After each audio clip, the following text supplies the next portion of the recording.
This is the video for lesson 80 for Algebra 2 for the normal distribution curve or the bell curve.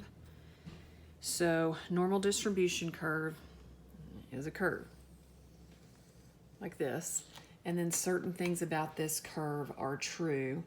You're gonna have a mean on it, so you're gonna have an average. You're gonna have your mean. Mean is also represented, whoops, I messed that up. Let me write that better. It's actually, sometimes you will see mean represented with that symbol. It's mu. You'll also see x bar as the mean, okay? Then on this bell curve, you'll have a mean, you'll be given a mean, and then you'll be given something called a standard deviation, which we've talked about finding standard deviations before.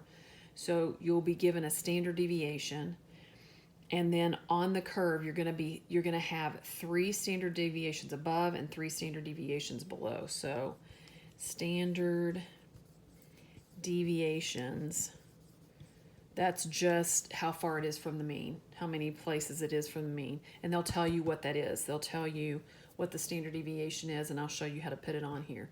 But you'll have plus or minus 3. So you'll have plus on this side, plus 3 standard deviations, and minus 3 standard deviations.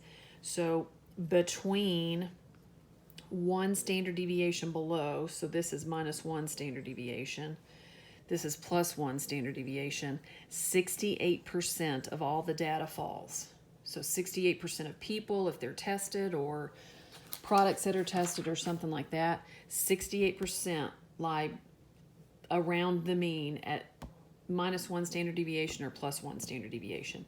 Then 95% of the people or data or whatever's tested will be 2 standard deviations above or 2 standard deviations below. Okay, again, I'll show you, this will make more sense when we do one, but I want to show you this general bell curve first. And then the last, where most things or people tested or whatever fall, is that last one, 99.7% fall between 3 standard deviations below or 3 standard deviations above. Okay, so there's what your normal distribution curve looks like, your bell curve looks like. That's what it looks like. 3 standard deviations above, 3 standard deviations below, 68, 95, 99.7%, and these are always the percentages, okay? So what you're going to be given is,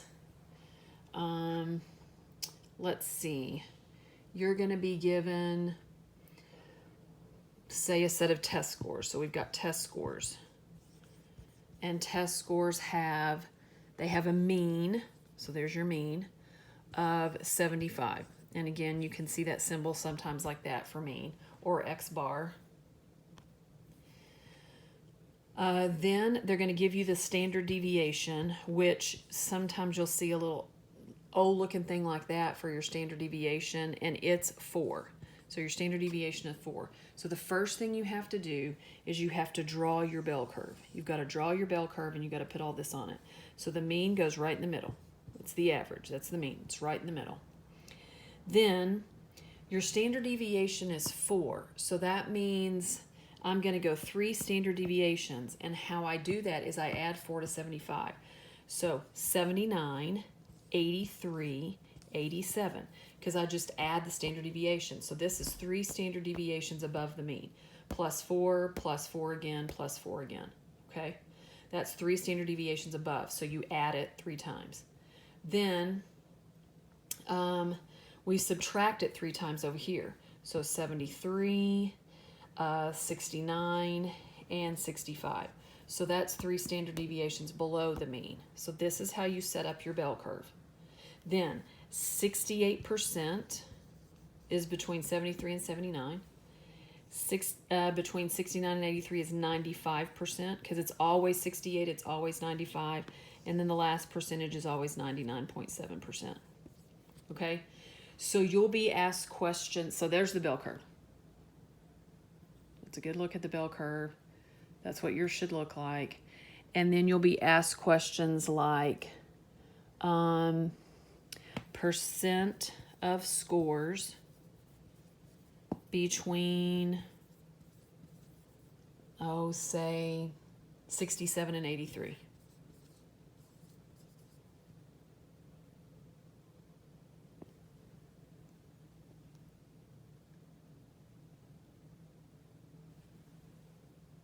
Oh, guys, I didn't subtract right. Oh, man. We're subtracting 4, not 2. So subtract 4, you get 71. Then you get 67. Then you get 63. Oh, my goodness. Okay, that's the correct bell curve because we had to subtract 4. I don't know what I did, but I messed it up. So now it's correct. Oh, sorry, guys. Okay. Now it's correct. Okay, and now we want the percentage of scores between 67 and 83, which is on my bell curve. Between 67 and 83 is 95%. So you just put 95%. That's all you do. Put 95%. Then we want percent of scores between 75 and 79. So percent between 75 and 79. So we look over here between 75 and 79. So here's 75, here's 79. So I want this piece right here. Well, that piece right there is half of 68. So I just do 68 divided by 2, and that's 34%. So that's how you work those.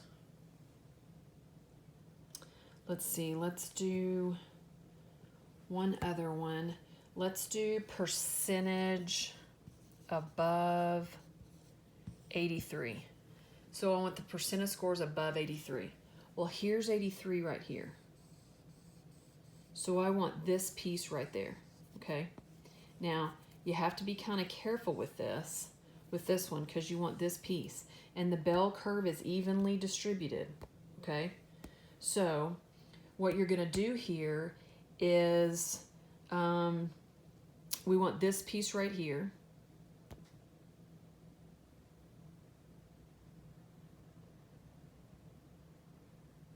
So what you're going to do is you're going to take 95, you're going to take the 95, and you're going to do 100 minus 95 and get 5%, okay? Because we don't want any of this stuff. We just want this piece, okay? So we're going to take that 95% out. Don't look at the 99.7. Look at the 95, okay? So we want 100 minus 95, which is 5. That's 5. And it has to split evenly between these two sides. So really, you're finding what's less than 67 and greater than 83, actually. So you take the 5 and you divide by 2 because it's evenly distributed. So it'd be 2.5%. So 2.5% is above 83, but that's also below 67 because it's evenly distributed. These two pieces are evenly distributed. They're the same. Okay? That's your normal distribution bell curve. Okay? Then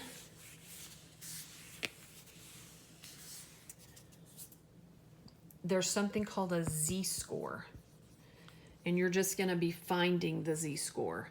And the z-score is taking your data, this is your data value that you're given, minus the mean divided by your standard deviation.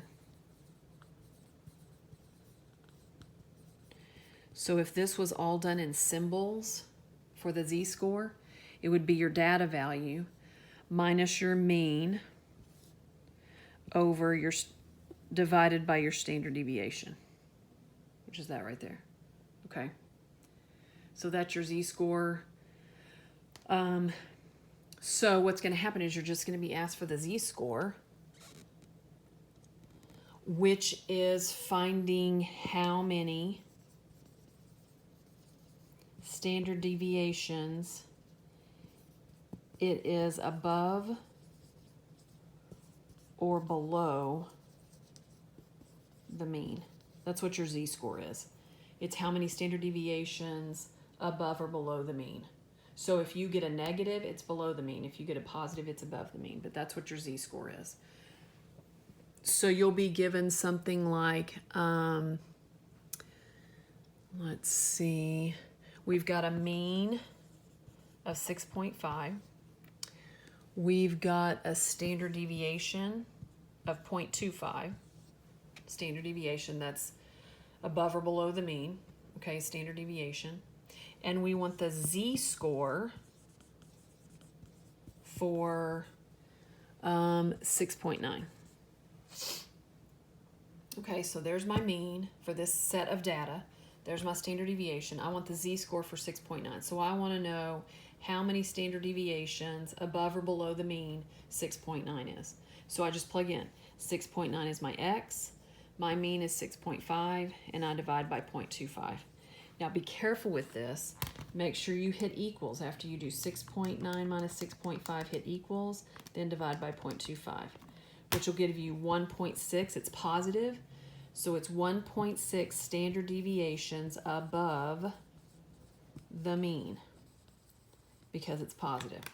Okay, that's your z-score. You're given a mean, you're given a standard deviation, you're given a data value, and if you want to find the z-score for it, that means you want to find how many standard deviations it is above or below the mean.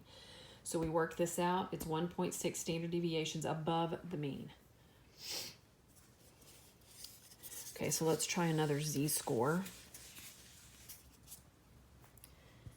Okay, so we want the z-score. Let's go ahead and use the same thing. My mean is still 6.5. My standard deviation is still 0.25. And I want to check a data value, or I want the z-score for 6.4. Okay, so this is the data value I'm given. This is the mean I'm given. This is the standard deviation. I want the z-score, which is how many standard deviations it is above or below the mean. That's what your z-score is. And so you just plug in 6.4 minus 6.5, because it's always the data value that you're given minus the mean divided by the standard deviation. So 6.4 minus 6.5 equals, divided by 0.25, 6.4 minus 6.5 equals, divided by 0.25, gives you a negative 0.4. So that means it's 0.4 standard deviations below the mean.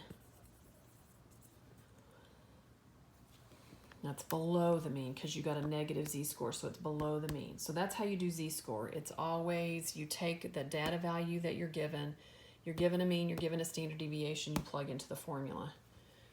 Now, where you're going to use something like this z-score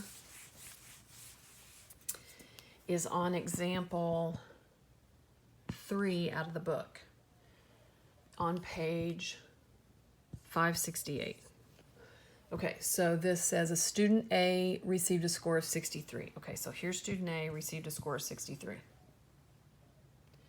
On a test where the score is normally distributed with a mean of 50 and standard deviation of 8. So for A, the mean is 50, the standard deviation is 8. Okay, so that's for A. Then student B received a score of 32 on a test where the mean is normally distributed and the mean is 28 and the standard deviation is 1.8. Okay, so we want to compare them. We want to see who has the better score.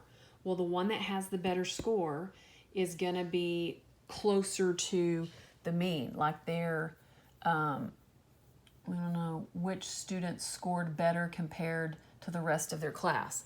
So what we want is, we want a bigger z-score. We want a positive z-score and we want the biggest z-score.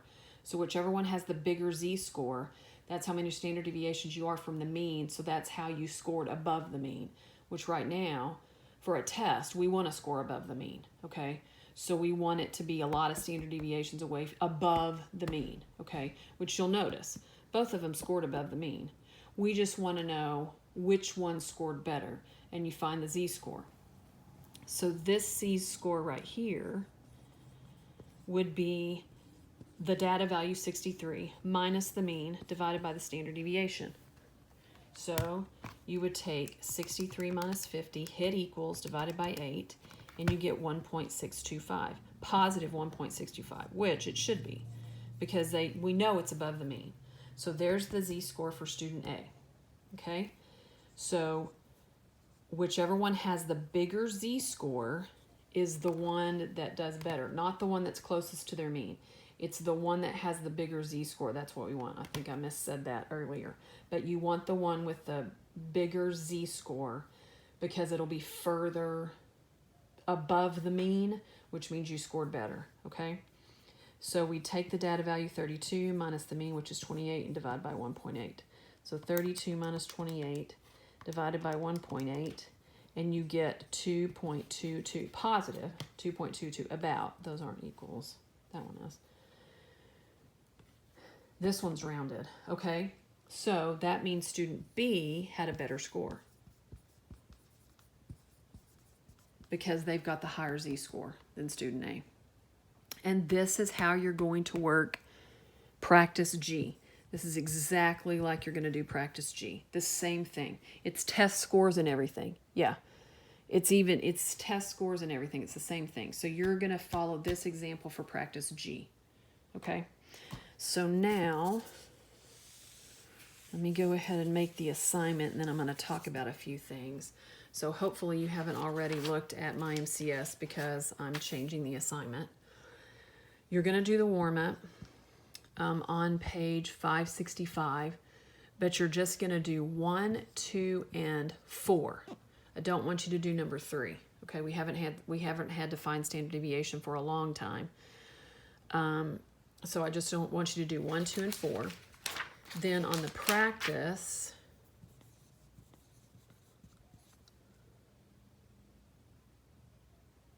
you're going to do A through G. I'm going to set up the bell curve for you for A through D and talk about a couple of things on A through D. I am going to set up the bell curve. But E and F and G, I just showed you, it's just like what I did on the notes. And then E and F, it's just finding the z-score, which is not a big deal. It's the data value minus the mean divided by the standard deviation. Then on your lesson, you're going to do 1 through 5, 8, 9, 11, 20, 24, 27, 29, and 30.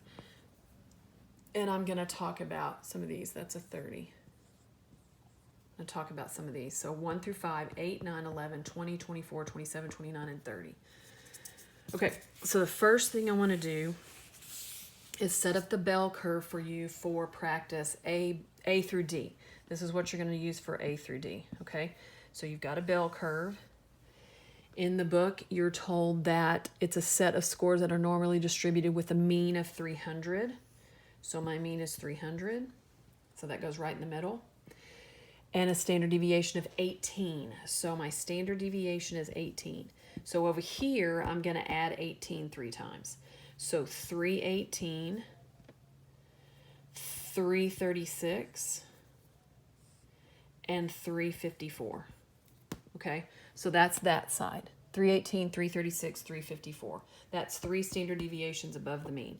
Now we have to go 3 standard deviations below the mean, which would give me 278.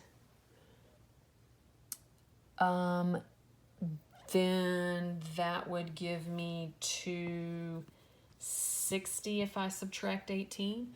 That would give me 260. Okay, can I not subtract again? Probably not. 300 minus 18. No, that is 282. Oh my gosh. 282. Wow. And then minus 18, 264. And then lastly, which I'm not even going to trust myself, is 246. Okay, let me make sure I didn't mess that up. Okay, so there's your bell curve. Now remember, the first two, 1 standard deviation above, 1 standard deviation below, is 68%. Then 2 standard deviations above, 2 standard deviations below is the 95%. So 95% of the data falls between 265 and 336. 68% of the data falls between 282 and 318. And then lastly, 99.7% of the data fall between 246 and 354, which is 3 standard deviations above and 3 standard deviations below. Okay? Okay, so then answering questions. A, you just look at the bell curve. You can see that. B, what percent of the scores are between 264 and 300?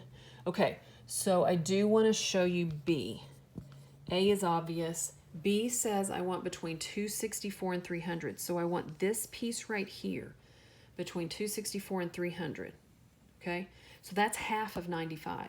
So for B, you're going to do 95 divided by 2 and write that out. You know, you're going to write that out, but that's what you do for B. Then on C, we want 282 to 336.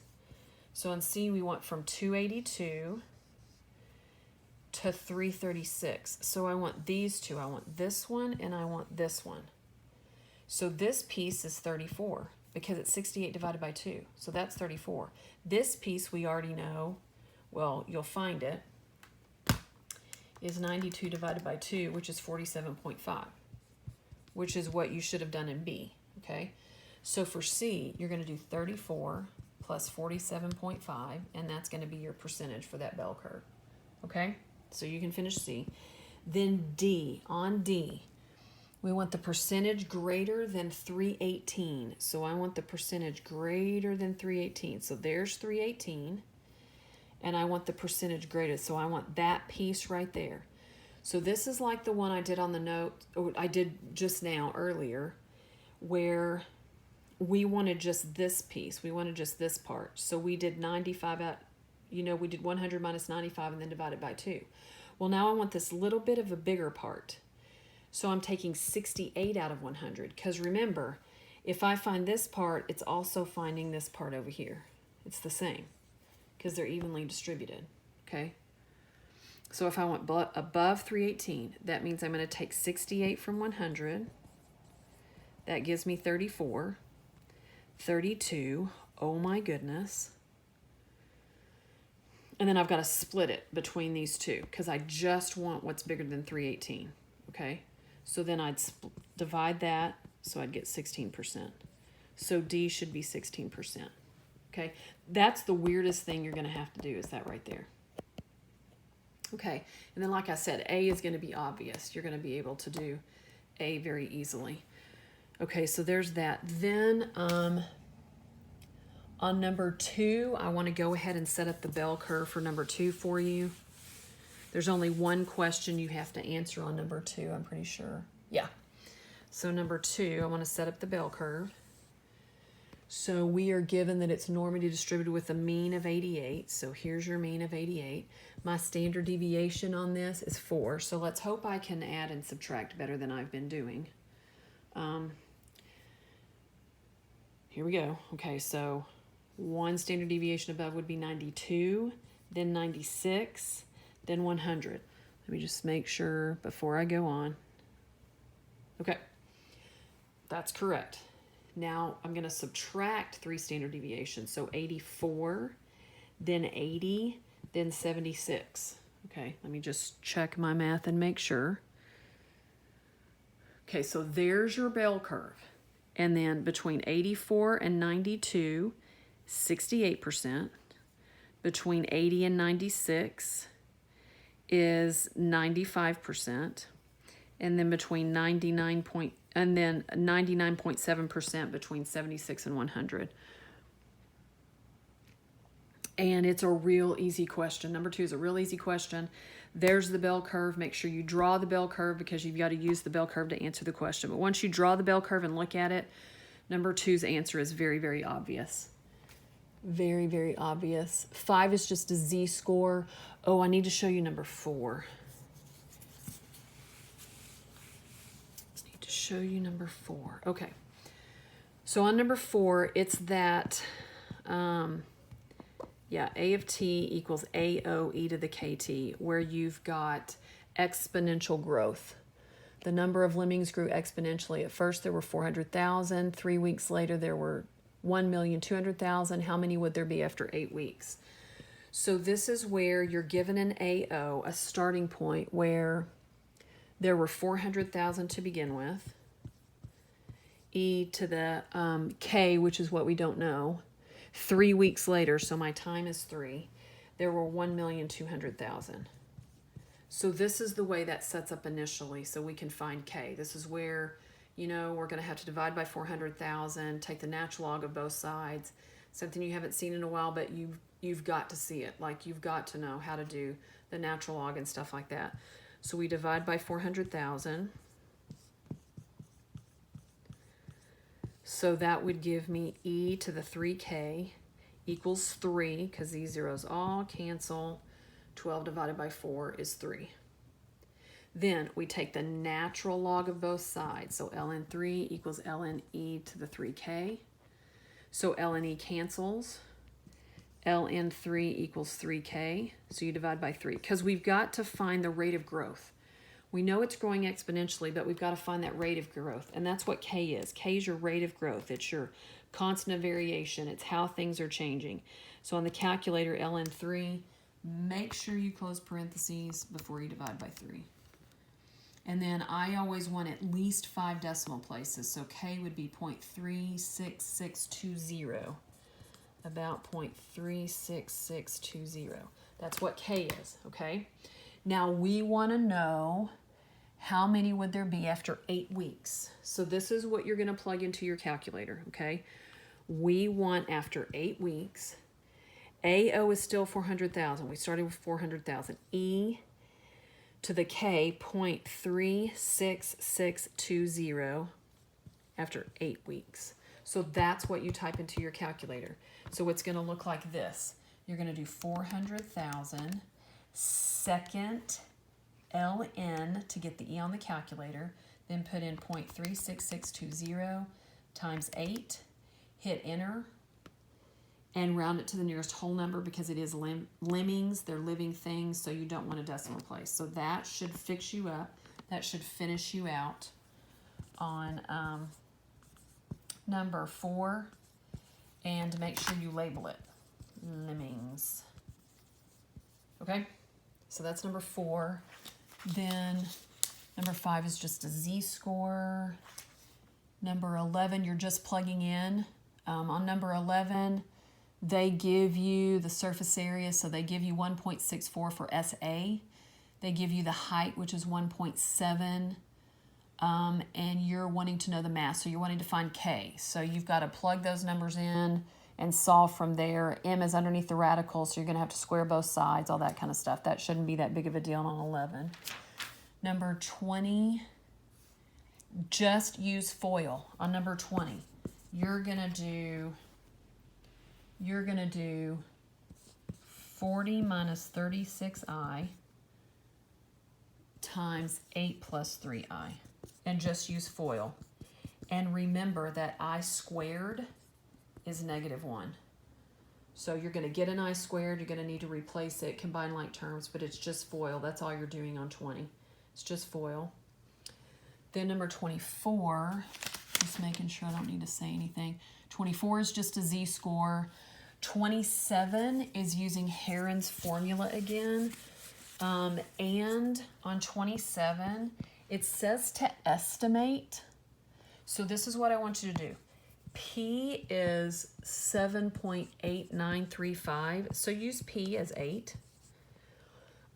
Then Q is 3.456, so Q is about 3.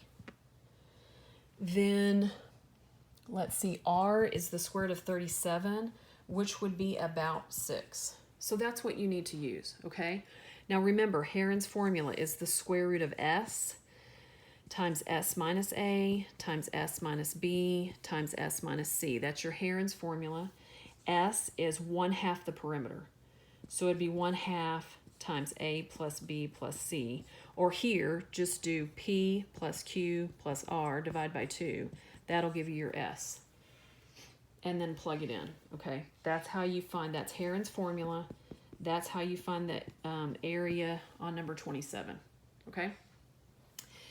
And then 29 and 30 are plugging into piecewise functions. And y'all did great. The one, you that have turned in 79, y'all did great on those, plugging in. So all 29 and 30, that's just plugging in again, following your instructions for piecewise functions. And this is due Monday, the 6th. Okay, so have a good weekend, because I shouldn't do another video until next week.